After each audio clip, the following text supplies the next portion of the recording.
अच्युतं केशवं कृष्णदामोदरं रामनारायणं जानकीवल्लभम्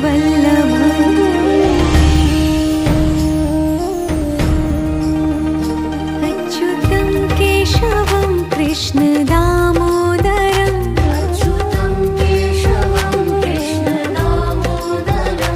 रामनारायणं जानकीवल्लभम्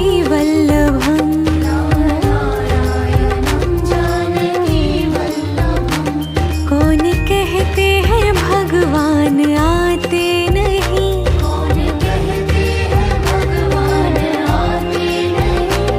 तुम मीरा के जैसे बुलाते नहीं।